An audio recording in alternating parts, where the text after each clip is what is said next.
Welcome, Midlife Live. This is the inaugural first episode of Midlife Live, and I am here with my co-host, Jon Finkel, editor-in-chief at Midlife Male, 10-time author, husband, father, masters athlete extraordinaire.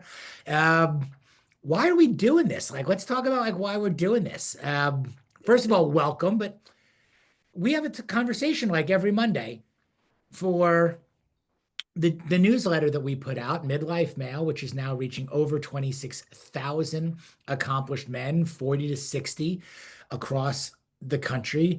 And we've been talking for a while about recording the conversation because it's, what's on our mind, what's happening in midlife, how we put our columns together, what we should be talking about, thinking about, what works, what doesn't work, and all that. And finally, we're here and we're hitting record, and we're bringing it to you guys. So good morning. Good to see you. Not like I don't see you every morning.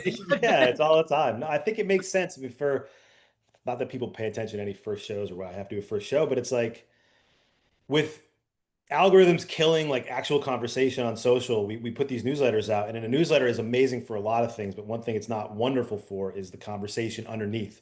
Even if you have the chat underneath, and even if you get comments, you get them to your DMs, I get them to my DMs. Not only just my DMs, I'll get them on Instagram, I'll get a text from somebody, I'll get an email. And it's really no way to have them all in one place so people can see what other guys who are reading these things are thinking and saying to us, sometimes agreeing, sometimes disagreeing, sometimes calling me a moron, whatever it is, they like to comment.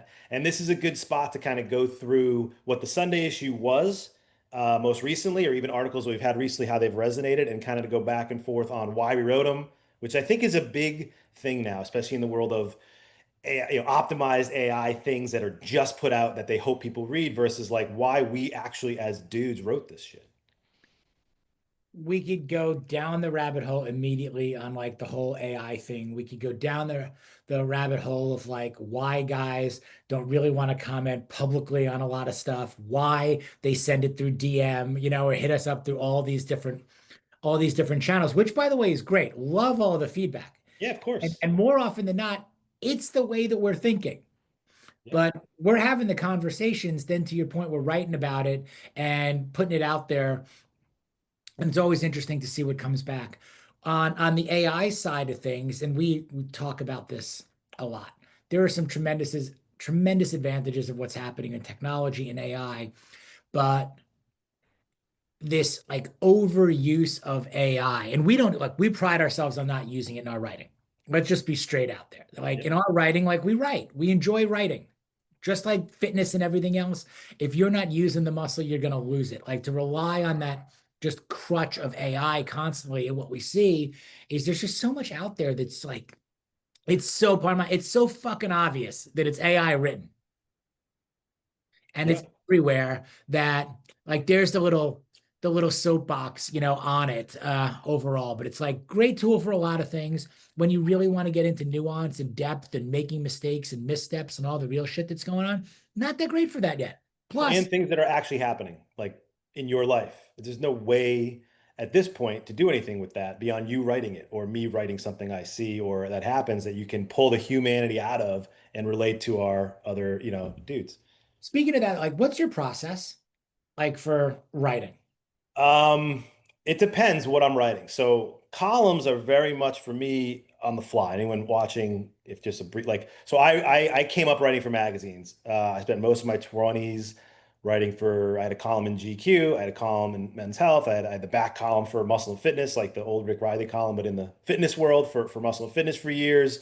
I ghost wrote Arnold's column in Muscle and Fitness for years. So I'm very much a creature of magazines. So when I have a magazine a piece due or a column like the Manologue that comes out every Tuesday, I have a bunch of ideas like every journalist or writer does. And then I usually don't even use them. I use something that happened that week that's fresh in my mind. Like the coffee shop one is a really good example from last week, the forgiveness one that I saw.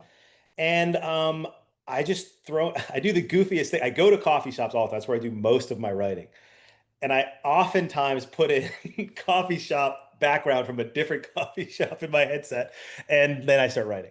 And I try to dial in. I'll turn Wi-Fi off on my thing for a bit, and That's a big one for me lately, is I will unplug other than my actual, word processor.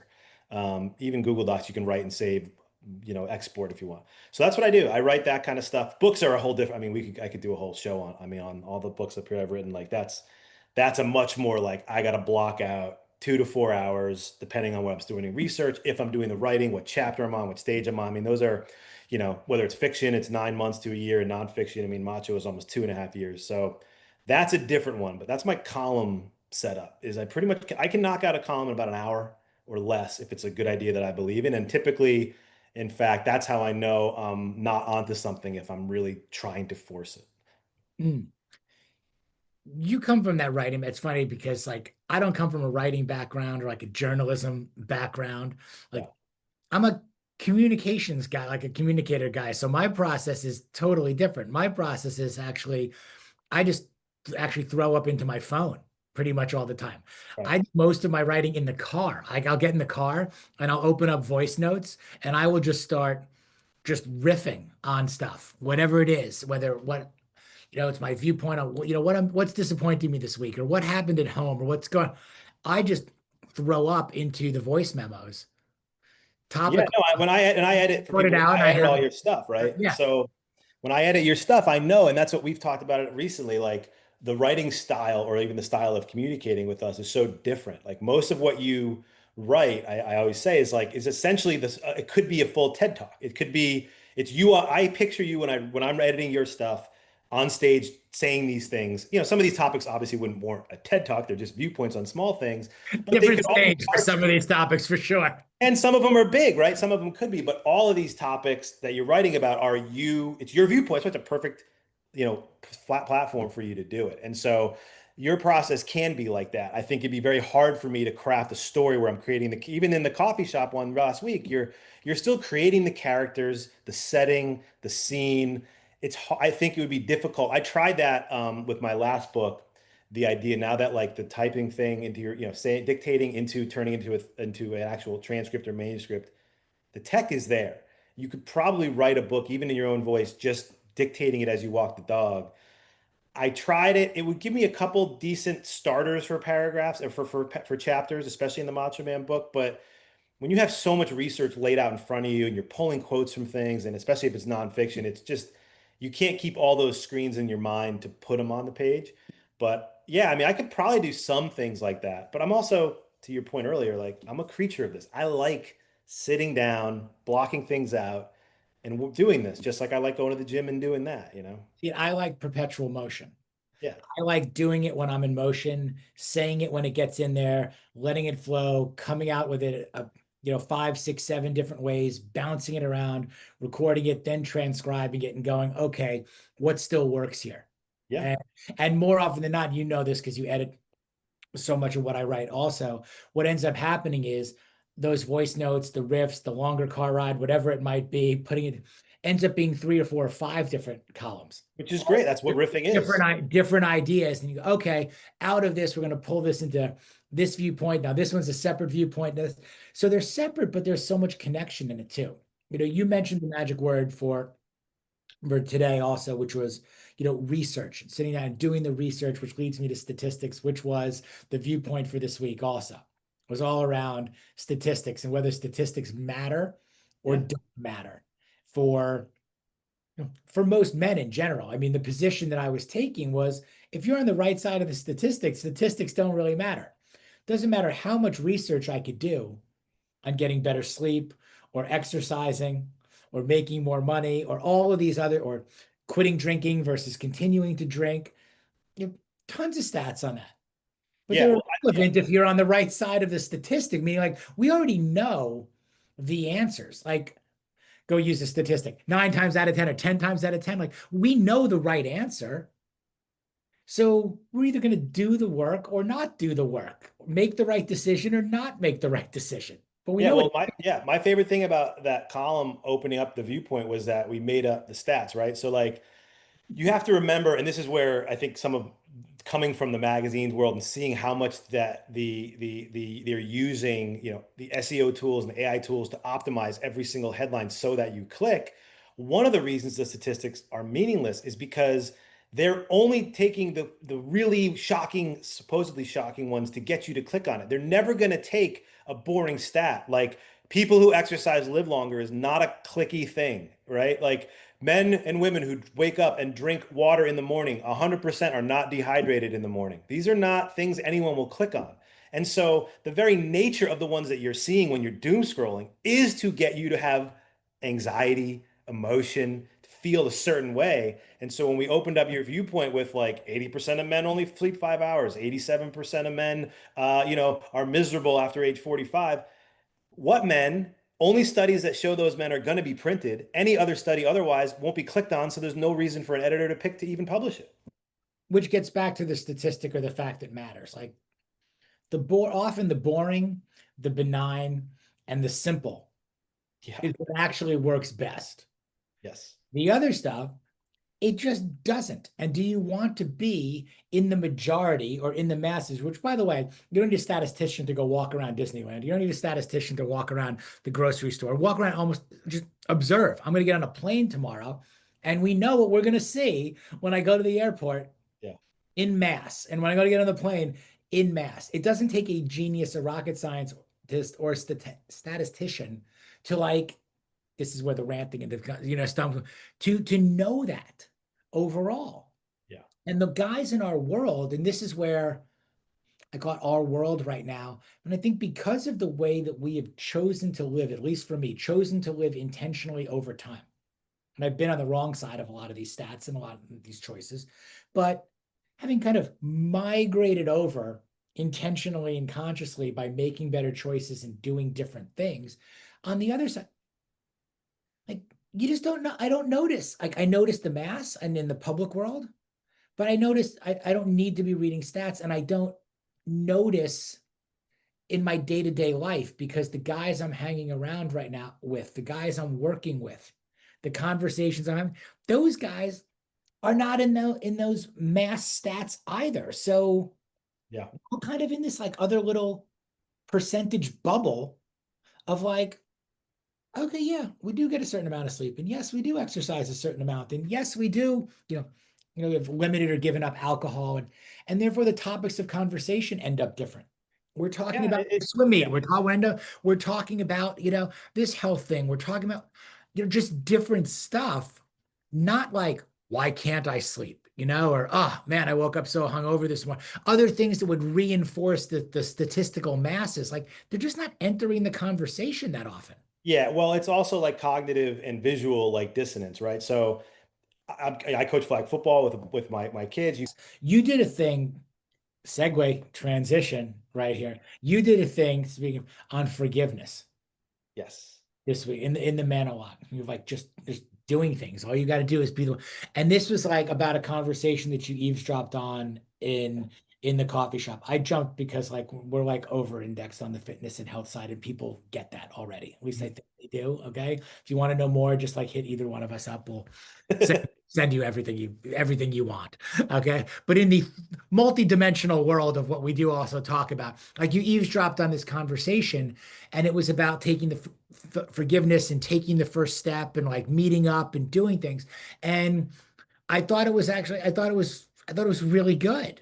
I mean, because we tend to like magnify and carry these problems with us and realize that like, does time alone just like do it? Does age alone do it? Like, like In this case, like so, as I said, like at the very beginning, like I'm a very frequent coffee shop writer. There's two or three around here that I go to all the time. I know the people there. It's very comfortable. I can leave my laptop out. They know my coffee as soon as And I by the walk. way, they bring you, we're on the calls. This is like they literally like you sit down, like you don't say anything to anyone, you don't place an order anymore. Like in the middle of like our calls, it's always like I can just see like them come by like with stuff, just putting stuff down, and you're always Yeah. just like,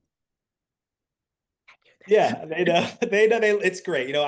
It's the cheers factor. Not to go on a tangent, but a big thing that I love is knowing people where I go places. I'm gonna go in. They know my kids. They know my wife. We go in. They know who we are. How you doing? How's school? They'll give them a free piece of pie. Whatever. It's cool. So, but when you work in coffee shops, and I used to travel a lot of the magazines I wrote for when I travel to write books, you end up spending a lot of time just in those places, and you get to pick up the vibes of people.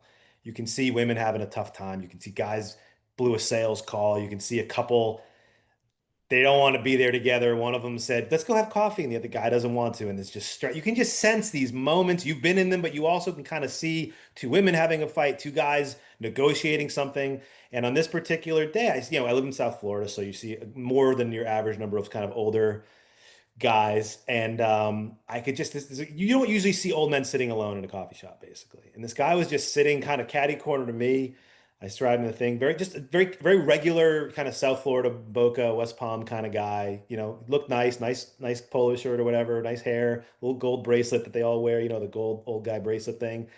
But he was just something was bugging him, man. He was everybody who came in. It was that like that. Like he was waiting and waiting, and I couldn't.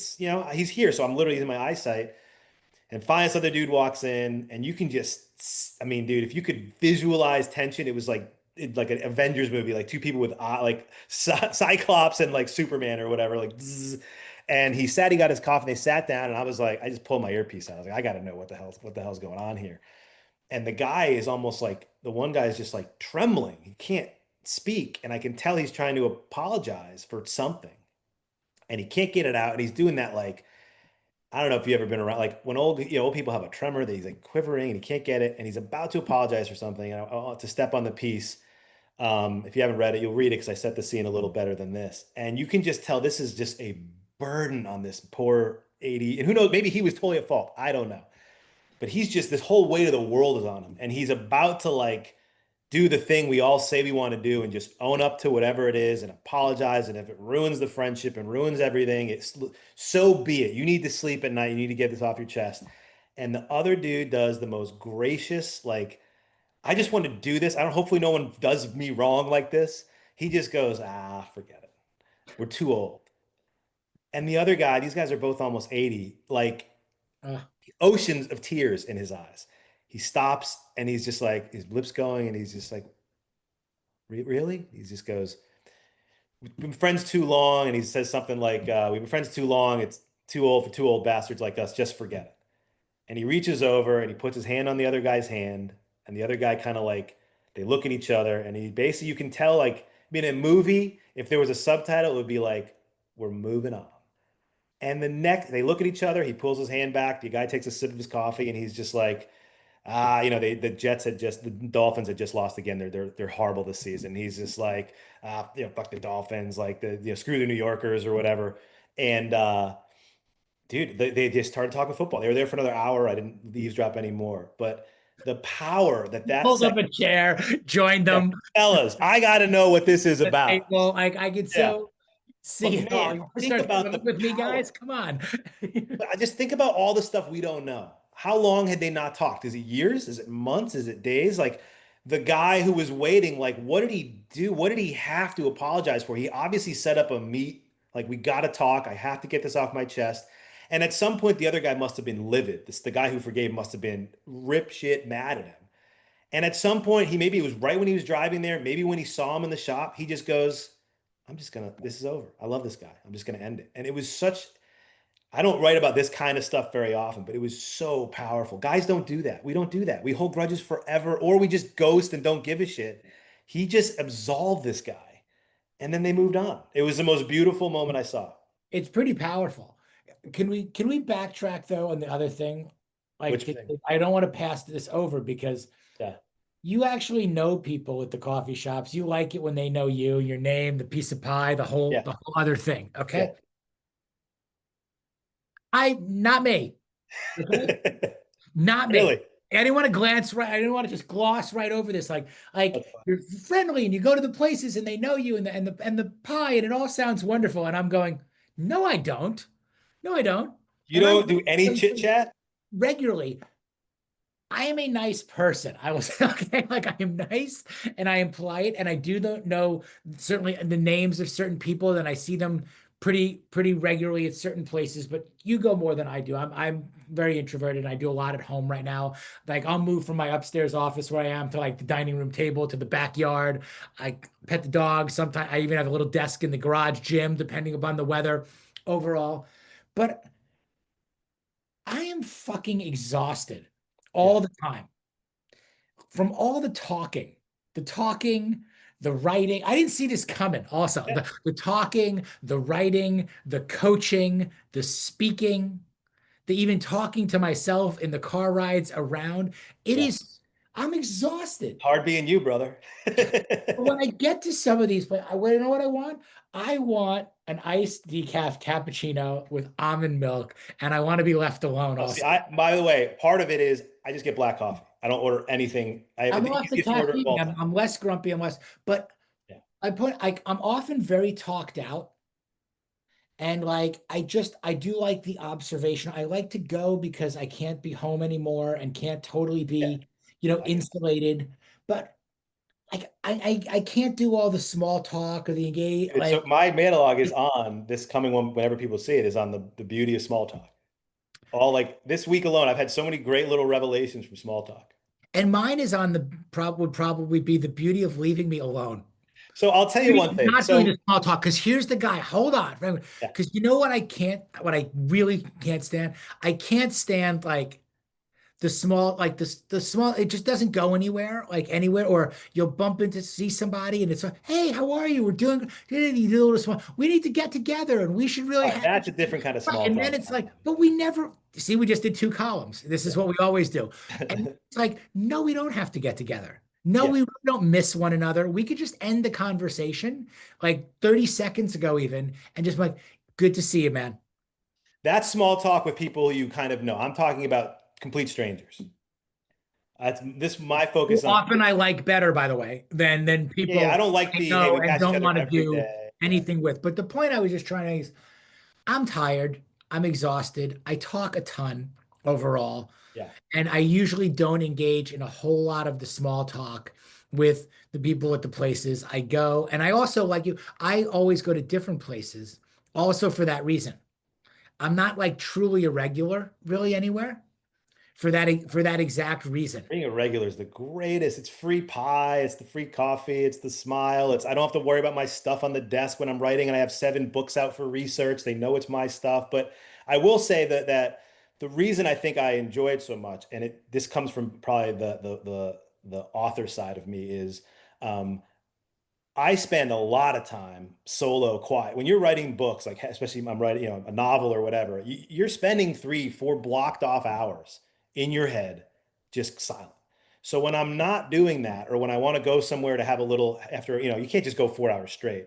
If after 45 minutes I'm locked in on my character, that I'm actually writing and I'm doing what I want to do, when I pop the headset out and go to the restroom and want to get something, it's nice to actually speak to people in the real world that aren't just in my head, characters and things that I'm writing. So I like the balance of it. That makes a lot of sense. And in your, whereas, and I spend a lot of my time talking to characters. Like I spend 3, 4 hours a day Right. talking I get it. You have a whole to different thing. Yeah. people, like boom, boom. And then when I'm not doing that, I'm talking to other people about getting booked or the experience of creating or a brand about this or that.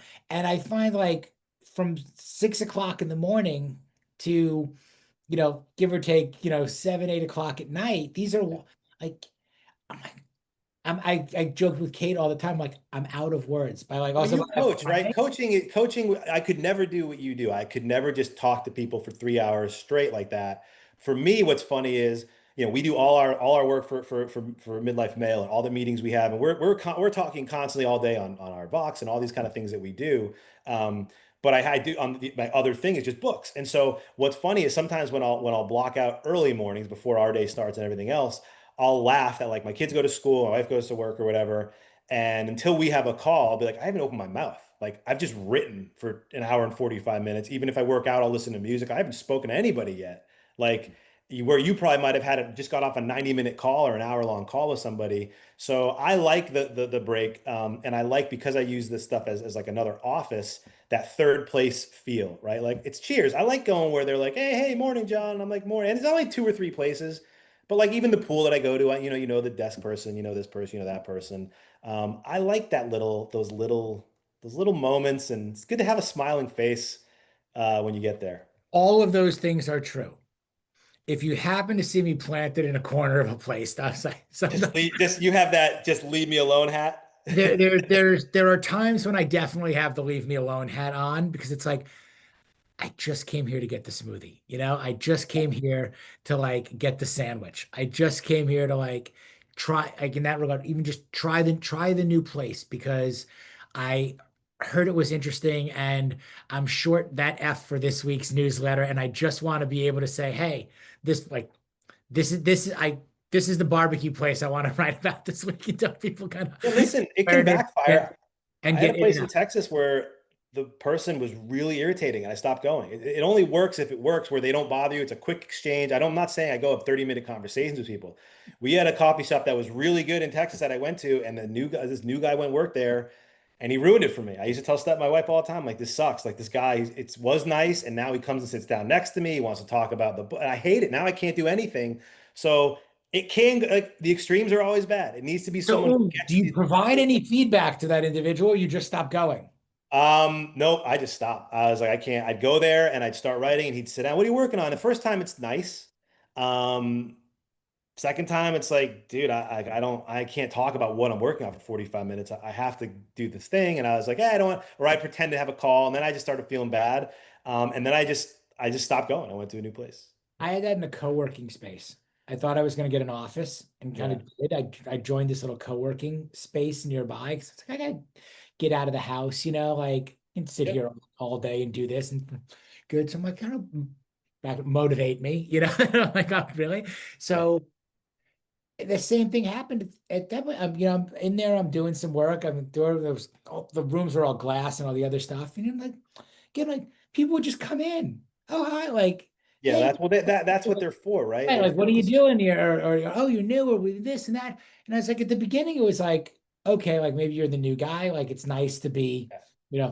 knowing or what's going on.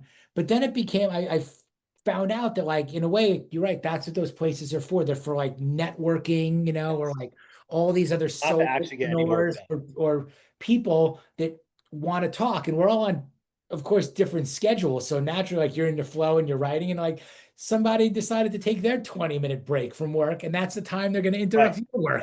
That's the problem. Yeah. And it's all, yeah. So I 86 the co-working spot. I couldn't do that. I tried one. It was exactly what you said. It was a mess. A lot of people wanted to just talk about what you were doing and oh, if you need an SEO I'm like, dude, I'm not here to get pitched. I Yeah. just wanted a place to have a quiet spot that I could work. And then I found a couple coffee shops and again, sometimes I'll just roll into like a random spot just to see. But we also have a really good library. Um, I like the library. It's there. Nobody bothers you. You just kind I of like go. the library you're sitting in front of right now. I This is mean, my own personal library. Yeah. whereas like I told you, like I just pull up my own book, okay, and pull a chapter out and go, we can talk about that right now. Yeah. Yeah. Yeah. As we're working on the next one. I will you totally hosed me this week also though with the Jack Carr new book.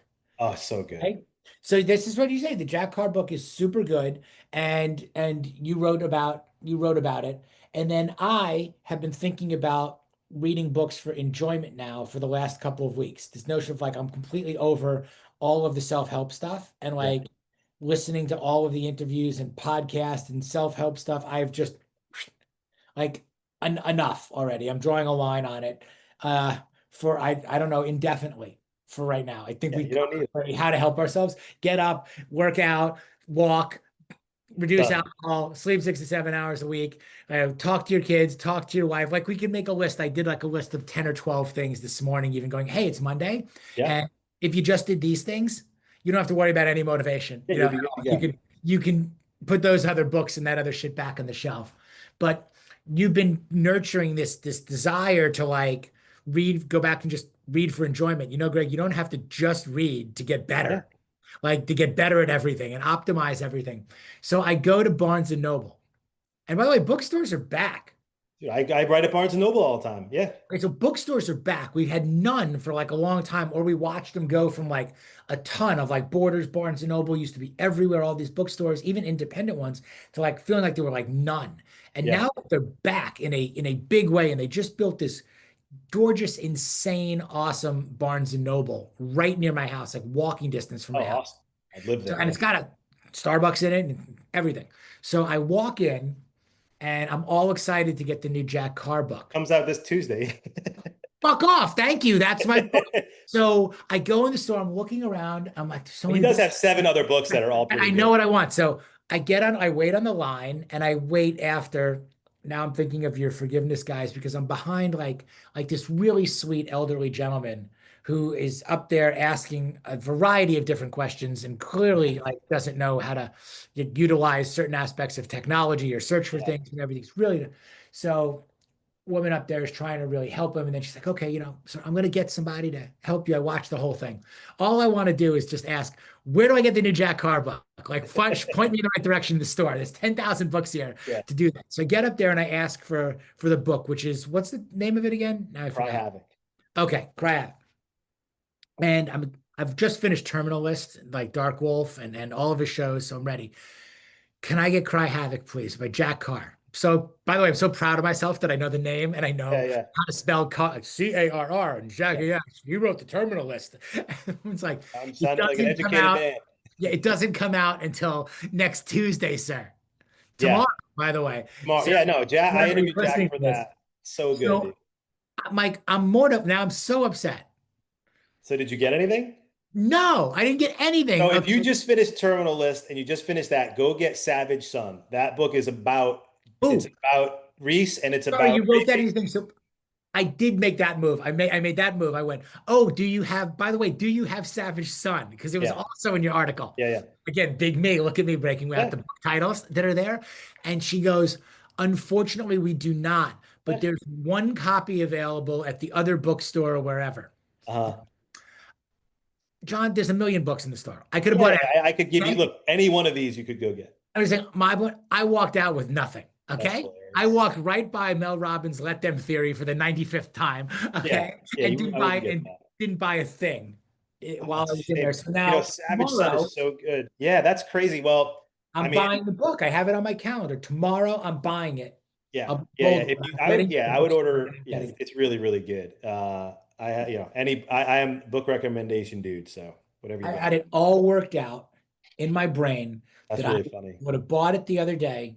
Was going to read it over the weekend, some of it, and I'm going to read it on the plane. And now, of course, none of that happened. My world is shattered, and I couldn't come up with one single So the solution. beauty of being me, one of the small beauties of being me is advanced reader copies. After 370 issues of Books and Biceps, almost all the authors who I've interviewed, they send me their books ahead of time. And you can't see it because I can't tilt this camera, but above the shelf of my book, because a lot of my calls are, hey, look at me, like it shows that I do. There's two shelves that look like yours that are all the books of people who I've interviewed and talked Yeah, to that's awesome. and all the self-help, and it's all up there. And I want to grab none of them for this trip tomorrow. And Yeah. I only wanted my cry Well, have. I guarantee they'll have it at like Hudson Books or any of those places. He owns like he sells really well in the airport stuff. So Well, if uh, Jack Carr is listening, okay, Jack, I love your material, love your shows, want your books. How old is Jack Carr?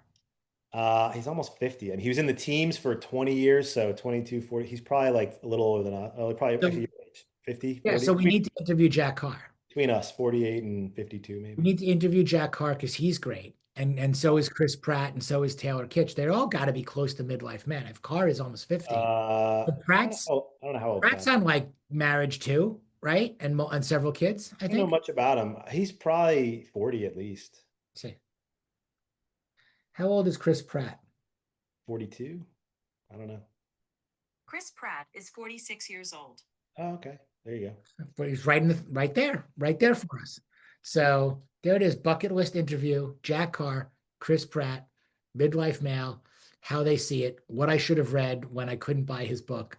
Well, that I have you covered for. I got 390 other ones. Fine. Okay. Okay. All right. So what's the plan for this week as we wrap? What is going on in midlife lately? Midlife lately, personally, midlife lately. Yeah, just we had a Yours? big flag football win yesterday for the first time ever as a coach.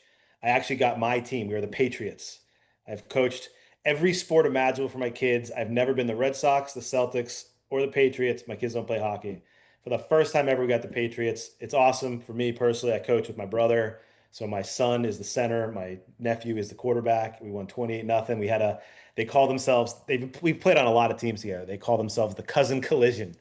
and they had a touchdown, an extra point. They probably had 7 different catches and throws between the two of them. So a very good weekend was had by the Finkel boys. Wow, I like it. I like to live vicariously through the Finkel family weekend sports that are Yeah, right. yeah, we did good. It was first game because the first one got rained out, so always a little nervous. And we've gone to 2 straight Super Bowls, won one, lost one. So it was nice to get off to a good start. And then the actual Patriots won last night in a thriller late at night against the Bills. So it was a good football day.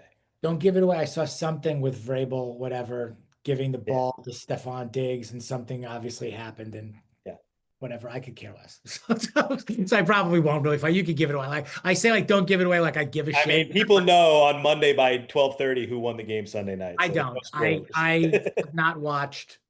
I actually have not. I have not watched a complete game of football all season. I didn't actually even know anymore that the NFL season started. I only know that I watched a few episodes of Hard Knocks with I look because I like the behind the scenes stuff and Yeah. it was Bills, and then I had no idea that the season was actually starting. Now I watched like 5 minutes, but you could ask me anything. I have no idea.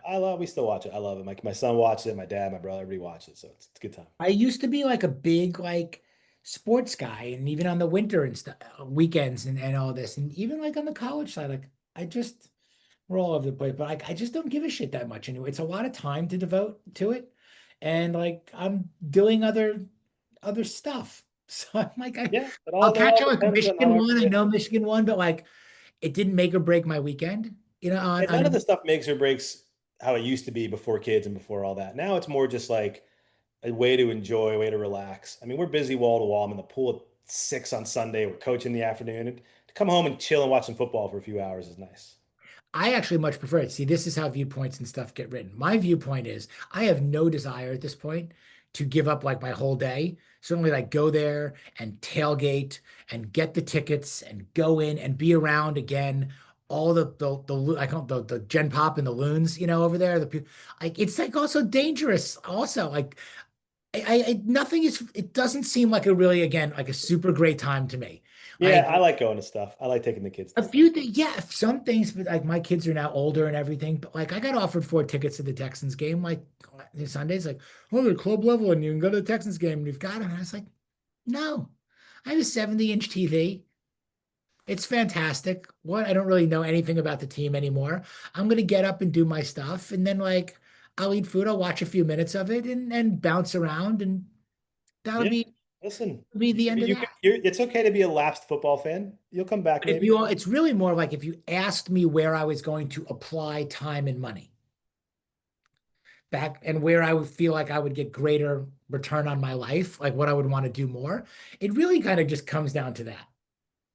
Yeah. Like, okay, I could buy these tickets or take this time and go and do this, and or I could like get my truck washed, exercise, go to the barbecue joint, like come home and hang with my wife, take my dogs out and watch what as many minutes of this game as I want to Yeah. in 8K or whatever K we're watching things on, right now.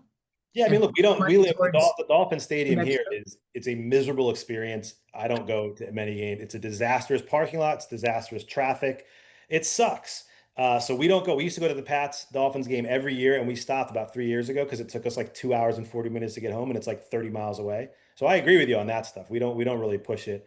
But like when we're Penn State fans, they were in the semifinals last year. We went down and watched them play, and like I'll go to big stuff. But the days of just going to regular games are over just because of convenience. we can Used keep to go all doing the time. but this is what we can keep doing this and we'll wrap up. But I think it all again, I would go to big stuff or certain big stuff that I want to go to, Yeah. but I'll also only go if I can go the way that I want to. Well, yeah, yeah. Like if I don't have the seats that I would want to get, like it might be out of reach price wise. Like for the experience, I need the whole thing, or I would rather not go. Yeah, I understand that. You don't want to sit. You don't want to sit shitty seats and bad parking, and yeah, that 'Cause sucks. I don't want to get there and be like, oh man, wishing I was there or wishing I was, doing it differently. It's like either go all the way that I want to go or don't Yeah, go at all. yeah, sounds Kind of good. like I like on all these things. Okay, so we've covered a little midlife lately for you over there. I'm predicting an undefeated flag football season, unless you, of course, have already been defeated. In which No, case, no, we haven't. I hope, man. We had it last year. We lost the Super Bowl, and then the year before we did go fully undefeated. Actually, I think I wrote about it when we first started the season before. We were down at halftime, and I gave a rousing Denzel, Remember the Titans, Al Pacino, Any Given Sunday speech, and we ended up winning. And it was one of my favorite coaching moments of all time. I won't recap it all now, but it was actually one of those moments where like the kids were down and out and getting blown out in a game they hadn't lost yet, and like we got them back on track. Called the play. It was gonna be a touchdown to start the second half. They scored and just rolled the rest of the game and won. So my probably my greatest coaching triumph of my young youth coaching career. I want to go down this path more, and when we do this again next week, as we evolve into like our little cadence over here, from our Monday editorial call, really into like the midlife lately kind of stuff that's going on. We're gonna wrap up. We're gonna wrap up now because we said, hey, we're gonna try to keep this to 30 or so minutes. We're already definitely over Yeah. because that's what we always do, and that's how And easy it yeah. happens. I'm leaving for Boulder tomorrow. Son's got his fight tomorrow night. Awesome. There through the weekend for the final Dad's Week, Fraternity Dad's Weekend. Hopefully, CU will pick up a victory on this. We had stuff to cover. My other son broke up with his girlfriend, or there's so much stuff going on that Yeah. we can keep going on all of this. So we'll table some of it until next week, guys. If you're out there, and you are out there, okay. Right now, there's 26,000 of you reading Midlife Male every single week. You're getting John's Manologue. You're getting my Viewpoint. You're getting all 6 F's: family, fitness, finance, food, fashion, and fun. You're getting the How I See It interviews. We're growing by hundreds of you each and every single week. So thank you very much for that. Make sure you share the newsletter, share Midlife Lately now here on YouTube. We're going to come on every week and tell you what we're working on, tell you what we're doing, give you the access, give you the insights, give you everything we possibly can, in there. So share it with your friends. Make sure you're subscribed. What did you reference earlier? You referenced Manuka honey. Look at that right there. Okay. Good And stuff. of course, we can't do this without thanking the good people at Manacora Honey and some other amazing brands that we work with. This just happens to be on my desk. This really is honey with superpowers. I drizzled this on everything. I got you using it. There's boxes of it at your house getting ready for our There, retreat. there are So boxes. really, like if you haven't been a honey guy before, or you're like a maple syrup person or sweet, like shift over to this stuff. It actually is really good. There, we got it in. We got it done. Perfect. The good Love it. people at Manacor Honey. Thank you, Jon Finkel. Got Midlife it. Lately. Guys, we will see you next week. Peace.